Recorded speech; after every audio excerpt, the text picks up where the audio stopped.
So let love have its way with your heart. Well, are you serious right now? Thumbing through some racks, looking Mr. Love call. Let me check it now. Says she on the 6. I told her call me. I'm off 7 Mile. Baddies with me linking up. Probably want me settled down. Look, make sure you're okay. I'm good. I'm Gucci. You good? Mm-hmm. Okay, now you gotta tell the folks who you are. Oh. Yeah. Well, I'm Maeko. I am 24. I am from Flint, Michigan. I am a corporate baddie by day and a writer, creator every other time outside of 9 to 5. So what you write? I write poems, personal essays, So cultural analysis, and I have a Substack called Diaries of a Queer Black Auntie if you want to subscribe. And yeah, Substack.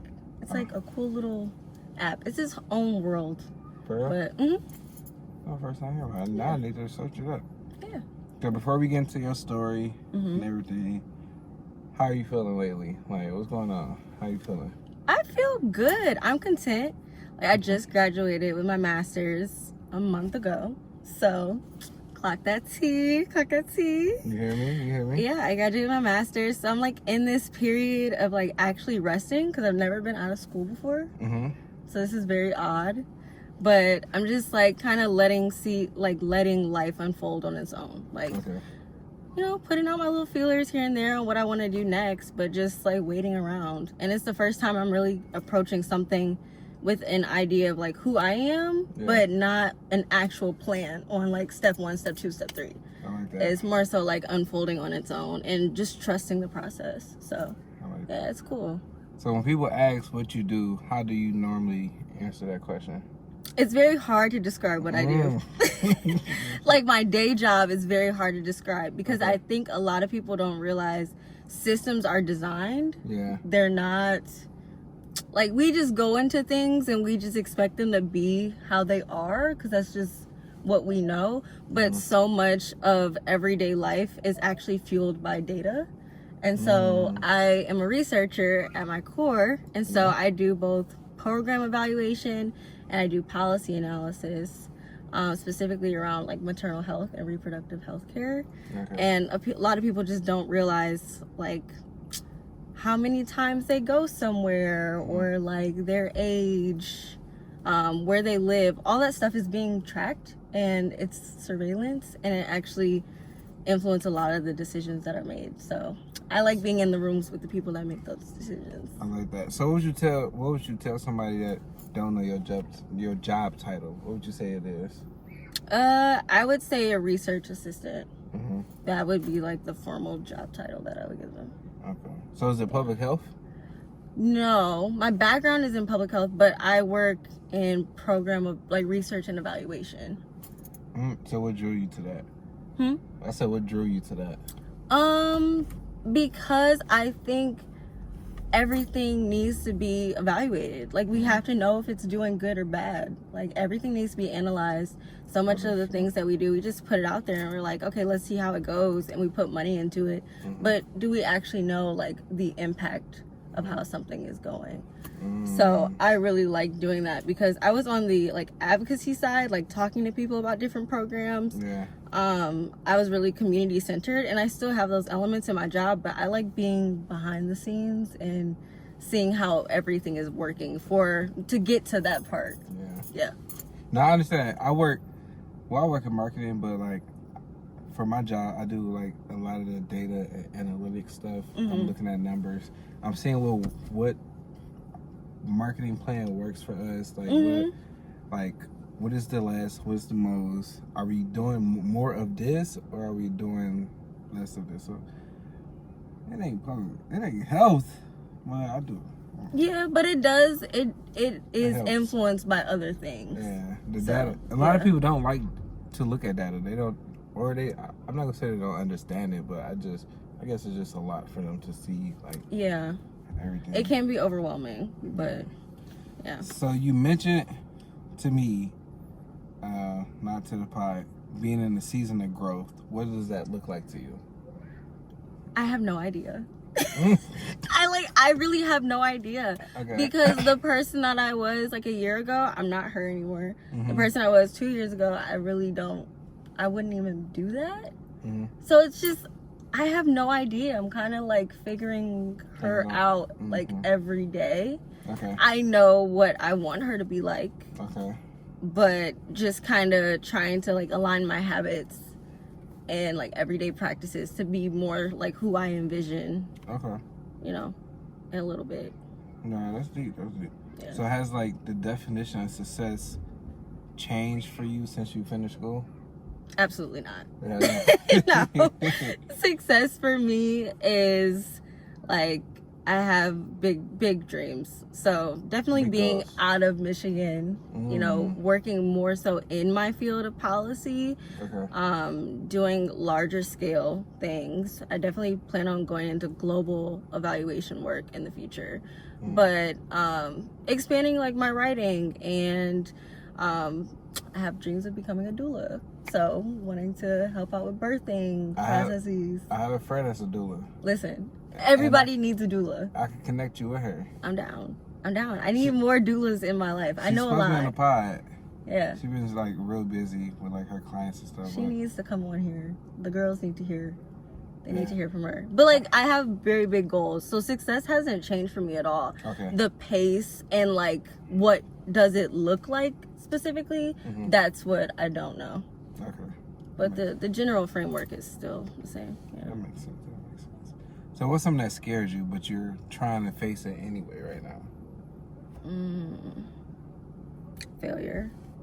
Oh, what though?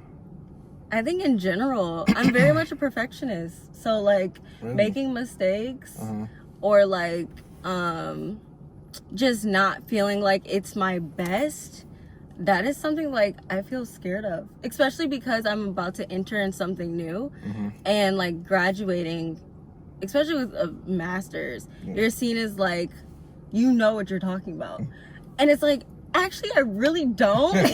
Like, You're still learning. I'm still learning. And so I think there's a little bit of anxiousness about being in more senior roles and making a lot more leadership decisions as opposed to kind of like learning from everybody else. But I think I'm kind of learning how to be okay with making those mistakes and just doing it better the second time. I like that. Side question. So like having your master's, right? I have my master's as well. Do you think having your master equate to senior level roles or just senior or like them higher positions? Or do you think like, cause I have my master's and like you can like still apply for jobs and still don't get them higher level roles. Absolutely. You still can be getting them Entry level. Yeah. For sure. I have mixed feelings about degrees. I've always grown up in a space where education was very important. So I think degrees definitely help you get a better understanding, but I think experience is a lot. Like, you need that experience and you need to kind of be in the field. Because there's so many of my peers, they've gone to school, they've done so much stuff, and they get out and they really don't know what the real world is like. Yeah. So I think the balance between the two is really helpful. Okay. That makes sense. I like that. Yeah. I think experience is very helpful when it comes to like jobs, especially jobs, but just like a lot of things. Like we go to school for like so long, and like you smart, right? You learn it, right? But have you applied it yet? Like in the real life situations? And being smart isn't everything. That's the other part. But the other thing is for me, like I want to continue my education and get a PhD in the future. But I know I need to live life a little bit first. Like, You got to go into a PhD program like a year or two from now, ideally, yeah, I want to do all this stuff before I'm 30. But I kind of want to experience life a little bit and actually figure out what is it that I want to do and how do I want to apply this. So You have to. So what's something about working in research or policy that people wouldn't expect?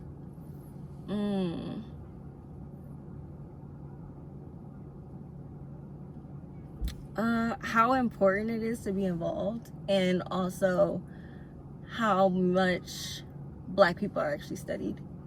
And the last part is there's not that many of us in the field. Really? Yeah, like we need more minority researchers. Like there's so many things from a cultural perspective that people don't understand. Like the way you answer a survey, it's subjective. So like the way the way I answer a question versus how someone white in a privileged space, they see those questions differently. Yeah. So it's very interesting from the realm of research on how they come up with these assumptions on what is happening, or like how this is actually impacting somebody's life, but they don't really have the context. And so I'm a researcher that uses mixed methods, so I do both numbers, but I also like having quotes. So I like talking to people, doing interviews or focus groups, because that helps tell the story a little bit more. Okay. But yeah, Black people are definitely highly researched, and people don't realize it. There's so much about us out there.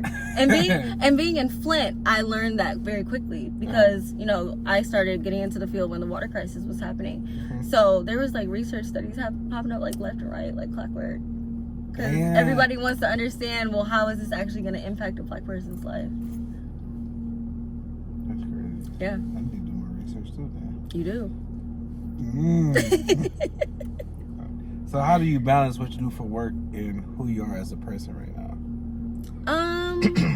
I think my work is an extension of me. Like I don't see it as two separate entities. Like I'm very much a passion-driven person. I can't clock in and clock out. I can't do it. Like it's terrible to me. I think I would die. Yes, like to just go to work for money. I don't think I have that in me. I think I'd be miserable. So I don't really see them as two different people. I'm learning how to balance it a little bit more, but I love what I do. I really enjoy it. So that's crazy, because I go to work. So I go to work and I love what I do for like marketing and just stuff like that, but I just like once 4 o'clock hit, your brain just turns off. Bye. 3:58. 2 minutes early is crazy. It's really 10 minutes. But like I was being 3:50. like, don't talk to me. I'm out of here. I'm leaving. I'm about to spend my money on something that I can see that. I like doing. But I love what I do, though. I love what I do. But at this point, after 5 o'clock, you're not paying me no more. I can see that. I think for me, the reason why it's so intertwined is because I constantly analyze all day. Yeah, like even when you like not at work, I can't turn it off. Pattern recognition is just like innate to me, and like what I really really love is like the social cultural piece around like Black people and how policy influences that, or it influences policy. And so like I think about it on a daily basis. It's in social media, it's in my conversations, like I really can't escape it. But there are moments where I have to just tell myself, okay, like you need to be present. You can't be a third person observing this conversation right now. Like you have to be here. Cell algorithms probably cater to that. Absolutely. But did you do that on purpose though? Like did you cater your algorithm to like what you like on purpose, or did it just happen? I think it's a mixture of both, but I am very specific about what I take in. Like whether that be movies, music, my social media. I'm very specific because I don't want all that stuff on my page. I feel that. Showing up to me on video. Oh, I think we good. No, I'm talking about back here. Oh, heavy on yes. Make sure that. I don't think so though. We good. We good. We good. Okay. So, what's helping you stay grounded or hopeful during this season in your life? Like for me, it's like I just want to grow in my career. I want to grow as a person, and I want to grow in love with someone. So for me, those are the things. I mean, growing God, that's like my ultimate. But like, besides that, like in the flesh, grow in love, grow in my career, and just grow as a person. Like, and I want to read more books. Okay, what do you like to read? So the last 2 books I read was The Truth About Man by Devon Franklin. Okay. And then I got this book in the mail. It was no address, no return address on it. It wasn't no name on it. This was just sent to you. It just had my mom address and my name on it. And when I open it, it's called The Servant. I feel like you have to read this book, like, now. Well, I was scared because I'm like, and I got it a year and a half ago, but I just been too scared to read it because it's like, it's just ominous. Who sent me this book? I don't know what's going on. I feel like you need to read it to figure out why it was sent to you. Yeah, and I always start it and I stop at the same page number for some reason. Oddly, for the same reason. That is odd. Yeah. I think you need to figure that out. You need to see it for yourself. I'm reading. But yeah, so for you, what keeps you grounded? What's keeping you hopeful in this season in your life? Definitely my homegirls. Shout out to them. I love them down. Our conversations just always help keep me like centered in a space where it's like, okay, I can take this day by day. Like I don't need to rush it always. I enjoy spending time by myself. So like what I'm about to do after this, I'm definitely about to go right at the bar and go get me some drinks and some food. Get a 75. I'm not a gin girl. I seen on TikTok. I know you just naming stuff that you see, but it's like, they're good. They're just not my favorite. And as a former bartender, it's just like, that's not my drink. But spend time by myself, but also just, I think reconnecting with spirituality and like healing that part. Cause I mean, I'm a preacher's kid, so I grew up around church all day, every day. I knew who God was straight out the womb. Like we hear in sermons in the like booster seat, but it's just like learning who He is now to me has been very important. So I think those three things have just definitely helped, you know, give me the space to, okay, where do we want to go next? And I think spending time by myself has also helped me listen to myself more. Okay. Yeah. I like that. So if you could send yourself, your younger self, a voice note from today, what would you say? It's okay to be seen. What that mean? When I was growing up, I went through an ugly phase. Like, I was not who I am now. I was very, like, insecure. I used to get bullied a lot. I was super smart, but I didn't have, like, social skills. So, I think there was a little bit of just, like, being shy and, like, being in the corner and just letting your talent speak for itself. Like, and it's something I'm still trying to learn now. Like, pop your stuff. You that girl, you know? That's what I would tell her, though, for sure. I like that. Yeah. So, what do you want your impact to look like in 5 years from now? 5 years? Yeah, what you 30? I don't know. From what I'm doing now, I hope, like, my words or, like, my stories reach people and they can relate to them. Okay. Like, I think that's been one space where I can actually see my impact on a bigger scale than what I'm used to. Because storytelling and just writing is very important. But also, I feel like I want to be able to connect as many Black women as possible. Connect them to what? To each other. Just like resources in general, or just like someone to talk to, or like just... I think everything. Like, everything I do is about Black women. So it's just like, how can we build better community? How can we share our stories better? How can we empower each other? And how can we also learn to love ourselves? So that's really all I'm about. I know you lying. Fake crying on the pod is crazy. I'm actually crying. Okay. So right now, what feels most important for you to protect? Your mind, your peace, your time. What's most important? I gotta pick one. You can pick multiple. You can pick what you want. I think all of them. I'm very big on protecting me. Like, I feel like I'm in a very, I don't want to say sensitive, but very important time in my life to cultivate the life that I want. Like, I feel like your 20s are the period of your life where you do everything that you can to just live in your 30s. So, okay. Like, don't stop me on my journey Yeah. right now. Like, heavy on, I can't settle. I got to keep going. Mm-hmm. I need to stay focused. Get out my way. Yeah. And don't bring nothing over here. I'm picking up what you're putting down. Yeah. That makes sense. Yeah. I love that. So one more question before we end. Mm-hmm. I ask everybody this at the end.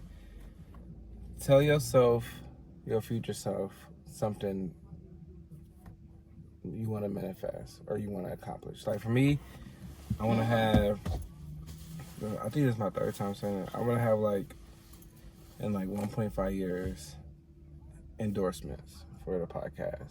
I want to have somebody to endorse, just like some of it. It'll be Taco. I love Taco Bell. I'm judging I you. love Taco Bell when I'm lit. I'm judging you so bad. That's crazy. That's disgusting. Taco Bell, you don't see. Let me. Do you know what you're putting in your body? I get the potatoes. I don't get the meat. Still. Potatoes, Yes. rice. You can cook that at home. Who gonna cook? You. Later, I can't cook. I can clean. You already just digging a deeper hole for yourself. You I can- need to learn how to cook. Go ahead in I that can kitchen clean with your up. mama. I just burnt some boiled eggs the other day, like 4 days Boil ago. an egg. Mm-mm. It's literally like 5 to 7 minutes. That's it. I thought it was like 20. Oh my god. Y'all pray for him. For real. What would you tell your For real. future self? No, I really burnt them eggs like bad, like That's terrible. house smoky. It was smoky for like. You started For 4 you days. almost started a house fire. Like, for real. Okay, back to the that. question. What would I tell my future self? Yeah, That I want to manifest? yeah. Like, what do you want to accomplish? Like, tell your future self something that you gonna accomplish. I talk to her all the time. I'm For real? like, girl, yes. Like, girl, we about to do so much. Like, Mm-hmm. the sky is the limit. There's so many things, but I think what I would tell her is by what is it, June? It's due now. It is June 15th today, this- 2024, right? 25. 2025. Oh my god, thank you. So by June 15th, listen, I took us back. It's here. okay. June 15th, 2026, Mm-hmm. I will be in a whole new city, right? In Michigan or out the state? Oh, I'm not in Michigan. I'm out the state. Okay, I like that. Heavy on nowhere near Michigan. New phone number. You hate it that bad? No, I don't hate it. I just feel like I've outgrown it. Okay. It's not me anymore. Mm-hmm. I'm in a new city, Okay. whole new career, new job, Okay. right? Oh, talk to him. And we have already started our podcast and content creation. I Yeah. love that. And we delivered the baby already Oh, as a doula. yeah. That Heavy kinda on, took- I'm not having it. That's why I said. Oh no. Ooh. Heavy on, I'm not having it. But yeah, that's just a sneak peek of some of my manifestations. But yeah. Same thing. So I appreciate you on the podcast, and I hope you accomplish all those things in life. Thank you. Same to you. Thanks for having me on here. Like, Thank it's you. cool. Thank you. I appreciate Yeah. you. Woo! So let love have its way with your heart. Well, are you serious right now? Love